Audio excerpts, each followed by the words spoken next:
Je m'appelle Christophe Thomas, je suis routier, j'ai 36 ans, breton d'origine, donc une zone qui est totalement hors corrida. Bon, on va les donner à manger à Fadjine. J'avais à peu près 7-8 ans quand j'allais dans un bar-épicerie avec mon père dans le village voisin. Et dans ce bar, en fait, il y avait sur le mur du fond un tapis mural qui était assez grand, qui faisait à peu près 1,50 m sur 1 m, qui représentait une scène de corrida. Donc moi, je voyais ça, puis je voyais limite rien de mal dans cette scène, parce qu'elle était très sobre. Et je voyais plutôt un homme qui s'amusait avec un taureau, donc aimant les animaux, j'aimais bien ce tableau. Et jusqu'au jour où on m'a expliqué, où je l'ai compris par moi-même, je ne sais plus ce qui se passait vraiment dans cette scène. Et là, je me suis dit, mais comment peut-on faire ça à un animal? Je me suis fait une promesse de gosse, en fait. Je me suis dit qu'un jour, je sauverais ce taureau. Et voilà, presque 30 ans plus tard, j'ai fait des recherches pour pouvoir trouver un taureau. Et voilà, Fadjine est à la maison. C'est le premier jour où je l'ai sorti. Il était quand même relativement amaigri, parce qu'il avait fait un peu plus de 24 heures de camion. Ça faisait 48 heures qu'il n'avait pas bu, parce qu'au début, les premiers biberons étaient compliqués. Il était habitué à boire directement le lait de sa mère, donc le biberon, il ne connaissait pas. Donc là, c'est des photos de... il avait 4 mois à peu près. Le biberon, bon là, il n'y avait pas de souci, hein. Il était habitué, au contraire, il le réclamait même avant l'heure. Donc là, c'est toujours le même genre de photo. Et là, c'est une photo qui est de novembre ou octobre. Il a eu 8-9 mois à peu près. Et celle-là qui est assez récente, donc avec les biquettes qui ont, elles, 2 mois. Et donc qui s'amusent avec lui, qui s'en servent de lit pour dormir, ou alors de trampoline, de toboggan pour glisser dessus, pour sauter, s'amuser. Enfin, c'est vraiment un compagnon de jeu très rigolo pour les biquettes.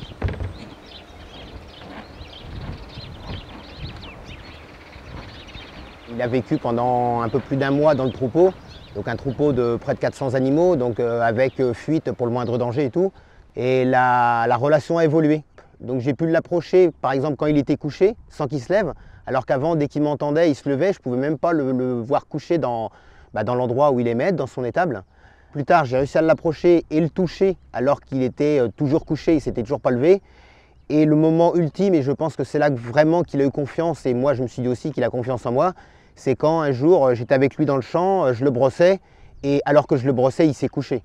Et là je me suis dit, bon là je crois que c'est gagné, ça y est, je crois qu'on est parti pour une grande histoire d'amour tous les deux.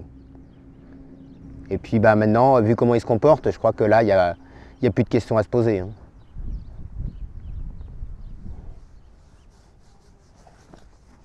Ça aussi, ça a été une des étapes de la confiance, de présenter le flanc.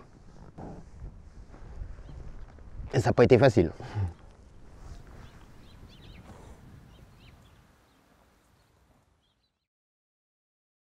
Quand Fadjine est parti de chez l'éleveur, donc il m'a appelé pour me dire que ça y est, il était dans le camion, il était en route pour la Bretagne. Et donc c'est vrai que pour la énième fois, je lui ai encore demandé si c'était bien un taureau espagnol et non pas un croisé. Et là il m'a dit oui, vous verrez bien, de toute façon sur les papiers c'est marqué, il est de père et de mère espagnol. Et il m'a demandé si je connaissais un peu la corrida, mais je lui ai dit oui. Et donc il m'a dit qu'il était de Castedomec. Donc là je me suis dit oui, en effet, c'en est un, quoi. Et en plus, en insistant, il m'a dit que voilà, un de ses frères a été gracié à Barcelone, donc l'année d'avant. Et ensuite, donc on parlait un peu du comportement de l'animal. Et donc là, il m'a demandé si j'avais un chien. Donc je lui ai répondu oui, mais je ne voyais pas trop où il voulait en venir. Il me dit, vous verrez, si vous en occupez bien, il sera encore plus fidèle que votre chien. Et ça, cette phrase, tout de suite, elle m'a presque choqué. Parce que là, je me suis dit, en fait, ils savent quels animaux ils ont, ils savent quels animaux ils élèvent, et que c'est absolument pas des animaux dangereux, c'est juste les conditions de préparation, les conditions dans lesquelles ils sont dans l'arène, qui les met en état de stress et qui sont ce qu'ils sont dans les arènes.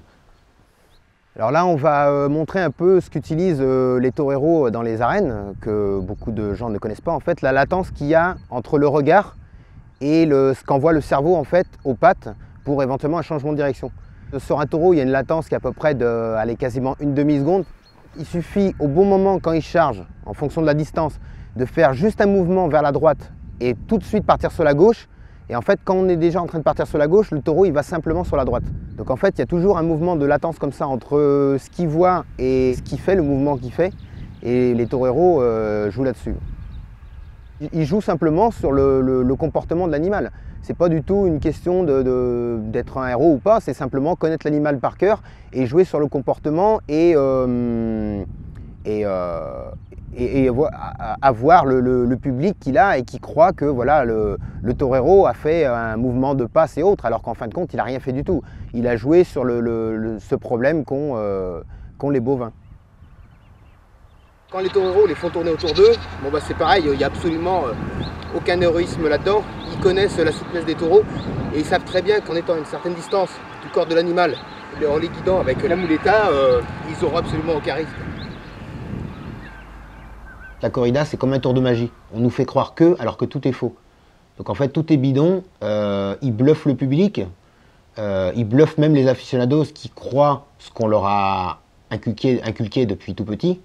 Donc en fin de compte, comme je dis pareil souvent, il y a deux victimes dans les corridas, il y a le taureau principalement et il y a le public. Parce que le public se fait berner du début jusqu'à la fin. Et tout ça pour une question de fric, parce qu'il n'y a que le fric qui les intéresse, c'est de faire des entrées un maximum. Et vraiment, les gens qui sont au plus haut dans la corrida savent très bien que ce n'est pas une tradition, tout ça, ils s'en foutent. Bien entendu, ils continuent d'entretenir ce mythe, mais ce qui les intéresse, c'est uniquement le fric. Quand on voit le prix des taureaux, combien ils sont vendus, c'est énorme. Les veaux de 4-5 mois finissent dans les écoles taurines pour entraîner les enfants à massacrer, parce que c'est vraiment un massacre, c'est exactement le même principe que la corrida, mais seulement c'est fait par des enfants. Il faut savoir que c'est comme des animaux qui font 150, 180 kg. Un enfant qui en fait que 45, on se doute bien qu'il n'a pas la force nécessaire pour mener à bien sa mission entre guillemets. Donc en fait, les animaux souffrent dans des souffrances atroces. Donc ça, c'est éventuellement pour les écoles taurines. Il y a aussi Graines de Torero qui se fait depuis quelques années. Donc là, c'est les jeunes adultes qui sortent des écoles taurines. Et là, c'est des taureaux qui sont à peu près dans les âges un peu plus vieux ou un peu plus jeunes que Fadjin. Donc ils ont un an passé, un an et demi. Et c'est un peu le même principe. Parce que même si c'est des jeunes qui sont un peu plus habiles que les enfants, il y a toujours quand même une certaine peur, sans doute tract ou stress du public, qui n'est pas forcément nombreux. Mais c'est toujours un massacre vis-à-vis des animaux. Parce que le jeune torero doit aller jusqu'au bout, donc c'est lui qui doit aller jusqu'à la finalité, la mise à mort. Et quand on regarde les vidéos, c'est pas toujours évident apparemment pour ces jeunes-là. Ensuite, il y a les 2 ans, donc c'est les novillos pour des jeunes toreros. C'est un peu le même principe, hein, c'est quand même des jeunes taureaux qui ont 2 ans. Ils n'ont pas forcément l'intelligence du combat parce qu'ils sont relativement jeunes. Et bien sûr, il y a les 4-5 ans qui, eux, finissent dans les arènes classiques en corrida. Et si un taureau n'est pas passé par toutes ces phases-là, il faut savoir que 95% des taureaux finissent pour la consommation humaine. Fadjin a 14 mois, il est vraiment dans l'âge des taureaux qui sont soit utilisés pour les écoles taurines ou alors éventuellement pour les graines de torero, parce qu'il y a certains taureaux qui ont à peu près l'âge de Fadjin. On le voit sur les vidéos par rapport à la taille des cornes, c'est à peu près vraiment le même âge que Fadjin.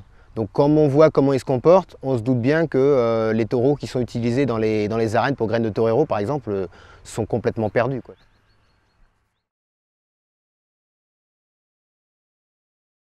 Je pense que la corrida déjà s'essouffle d'elle-même, parce qu'il y a de moins en moins de public à aller voir la corrida. Les gens ont quand même pris conscience que c'était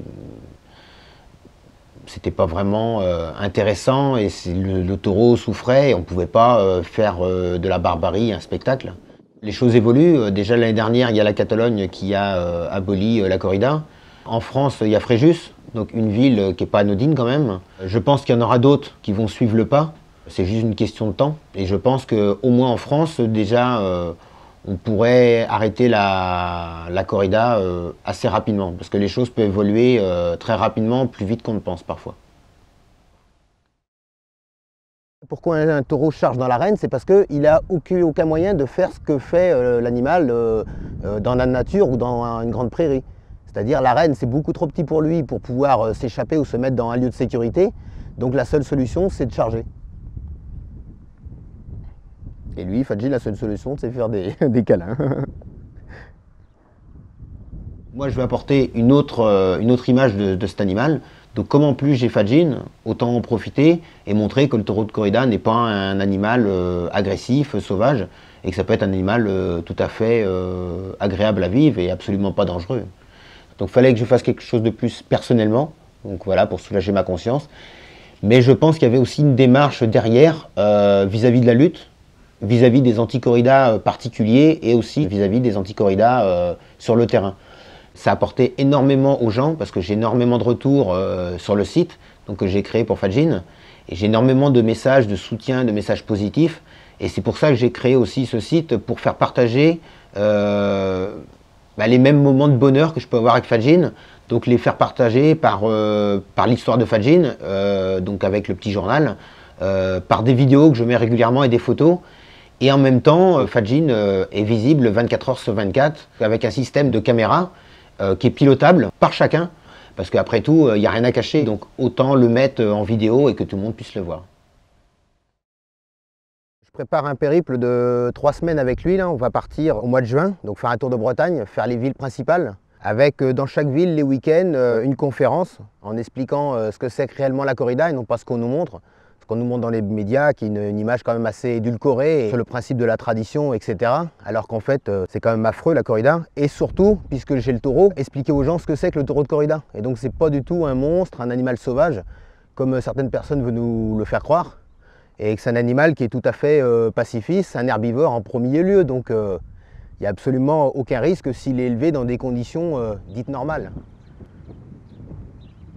Je vais passer dans les principales villes de Bretagne, Redon, Vannes, Lorient, Quimper, Brest, Morlaix, Lannion, Saint-Brieuc et avec un grand final, j'espère, Rennes, puisque je suis d'Ille-et-Vilaine, donc autant finir par Rennes. Donc je vais montrer un film sur la corrida, un peu les dégâts que font les instruments utilisés par les toreros lors d'une corrida, avec les banderilles, le picador, etc. Raconter aussi l'histoire de la corrida, parce que l'histoire de la corrida en France est très mal connue. On pense que ça a plusieurs centaines d'années, ou voire milliers d'années, alors qu'en fait c'est relativement récent, ça a un petit peu plus de 150 ans. En plus, il faut savoir que c'est arrivé illégalement en France, donc autant l'expliquer, tout ça. Et c'est légal, parce qu'avant c'était toléré, entre guillemets, que depuis 60 ans. J'ai entraîné Fadjin, entre guillemets, surtout habitué à différents stimuli, parce qu'il ne connaissait absolument pas la vie hors du champ. Maintenant, il est tellement habitué de marcher qu'en fait, il marche tête basse et puis bon, il s'occupe de rien. Il broute l'herbe sur le bas-côté, il a vraiment peur de rien. Il y a les voitures qui nous croisent, des vélos.